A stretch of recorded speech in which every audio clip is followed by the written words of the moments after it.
Hey, hi everyone. Welcome to H&M Technologies online training. Everyone, give yourselves a massive round of applause because you have officially made it to Module 5. Now we are in a Module 5, Object-Oriented Programming or OOP. Up until now, we have been writing code sequentially and organizing it in with functions. It's called procedural programming. It works beautifully for small scripts, but when you step into the real world, you're building a massive web apps analyzing huge data sets or developing a software for millions of users, that approach can get messy by using these functions and everything. Of course, we use the functions, but everywhere we can't use the functions for all the tasks. That's where OOP comes in. OOP is not a new Python syntax. It is a completely different way to thinking about your code. Today we are going to learn the absolute foundation of OOP classes and objects. By end of this video, you will understand how to model a real world entities right inside your Python code. Let's dive in. Imagine you're an architect designing a house. You draw a blueprint. The blueprint defines everything, where the doors are, how many windows there are, and the shape of the roof. Everything we have in a blueprint, right? Even we have a 3D blueprint, right? But can you live inside that blueprint or a 3D print? Exactly, no. It's just a design. It's an idea, right? To actually live in it, a builder has to use that blueprint to build a physical house. Once the house is built, you can paint a blue paint or which color you like that you like to print, and you have to put things inside like a TV. Everything you have to put inside and actually live in it. Furthermore, the builder can use that same blueprint to build 100 different houses in a neighborhood, if your neighbors like your house. Okay, if they want to same houses. In Python, the class is the blueprint that we use to build a house. That is a blueprint. So we call that blueprint as a class in a Python. Class is the set of rules or a design in real terms. The object is a physical house, whatever inside that in our class. It is actually a tangible thing created from a blueprint. Creating an object from the class is called a instantiation. Alright, I want you to code along with me. Now pause the video and open your VS Code. Create a new file name that you like to, whatever the basics.py, right? And come back.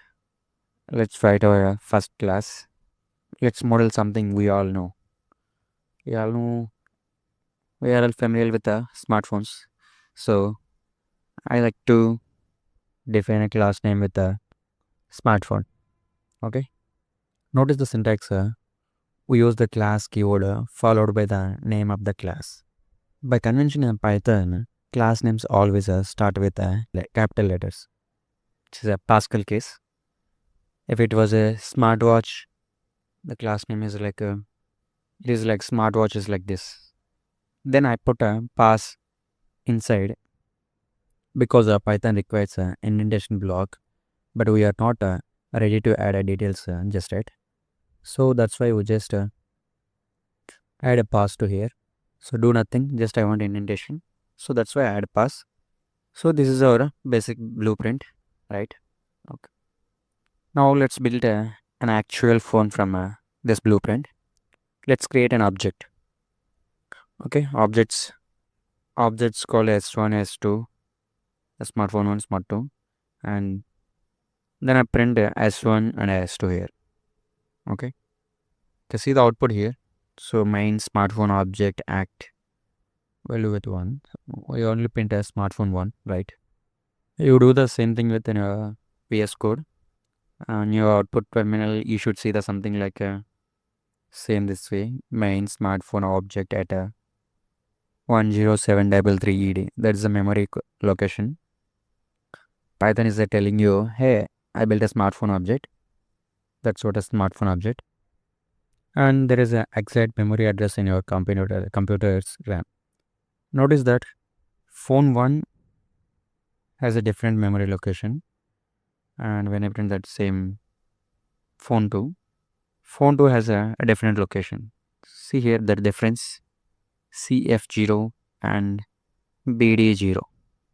So, so the memory locations of two smartphones we have created with the same value, that was not share the memory, and they are created in two different memories. Same way exactly, the independent physical phones also built from the same blueprint, like that. It is like in a local variables. Right now our phones are boring. They have no data in this hoop. The data attached to an object are called attributes. There are two types of attributes: class attributes and instance attributes. Let me add a class attribute. A class attribute is something that is shared by every single object created from that class. For example, every smartphone we built will be an electronic device. So I am updating my smartphone with category mobile. Just updated my category with electronic device, because everything we are creating here electronic device. So now I'd like to access the class attribute. So just s1 dot category. You can see the output terminal electronic device. The same way for s2 dot category electronic device. So we just access the attribute of our smartphone class. But what makes objects special is that they can hold their own unique data. My phone might be a black and your phone might be a white. These are instance attributes, data unique to specific object. I'm just changing this my object from my class, like instead of s1 s2 I just calling phone 1 phone 2. That makes sense, right? Now it's time to add instant attributes. Now let's add some instant attributes. Phone 1 dot branch, in Apple. The phone 1 color is black. The same way for phone 2 is a Samsung, and the color white. Now let's do accessing this instant attributes. Okay, I just try to format my output, which is like a phone 1 dot brand is a phone 1 color. Okay, like you can see output terminal, Apple is a black.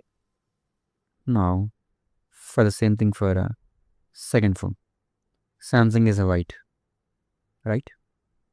We have a data, it is attributes. But what about behavior? Phone doesn't just sit there. They do things, they make calls, they take photos. In Whoop, functions that belong to a class are called methods. Let's write a simple method. For this, I'm taking my class as a smartphone, and the category is a electronic device, and that is a class attribute. And now I'm defining some methods on the behaviors. Just turn on. I just turn on that, which is a function. Self is referred to an object, right? I just added the behavior that is called turn on, and then turn on the smartphone to print. So for this phone, then accessing our behavior, phone 1 dot turn on. Okay, let's see the output. An output terminal turning on the smartphone. We define a method exactly like a function using def, but notice the word self inside a parenthesis. Self inside the parenthesis. In functions, we actually call as a parameter. But in the next video, we are going to do a massive deep dive into that self, what it is. But for now, just know that every method inside a class must have self as its first parameter. It's how the object refers to itself. When you say phone1 dot turn on, Python's secretly passes the phone1 into self parameter so that method knows exactly which phone is turning on. Let's review. You learn that a class is a blueprint and an object is a physical entity. You learn that dot notation to access data. Use of class attributes shared by all versus instance attributes unique to the objects. And you saw how to trigger behavior using methods. This all makes you feel something awkward or something new. And don't worry if you feel a little abstract right now. And practice is how it clicks. And later on, you will natural to you. Before moving to the next video, here are your coding challenges for today. Open a new file in your VS Code and do not skip this. First, create a student class and create a class attribute called school name and give your school name.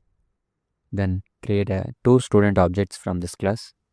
Then assign third one, assign instance attributes manually to each object. It's a name and a major or a name, branch or anything. Two objects I want. Okay. Then create a method called study that prints the student is currently studying. Then call this method on one of your objects. Try that out. And in the next video, we'll learn about a magic constructor in it. So we don't have to assign attributes manually one by one. We'll see in that next video. Okay. Thank you. Thank you for choosing H&M Technologies. Keep coding and meet you in the next video.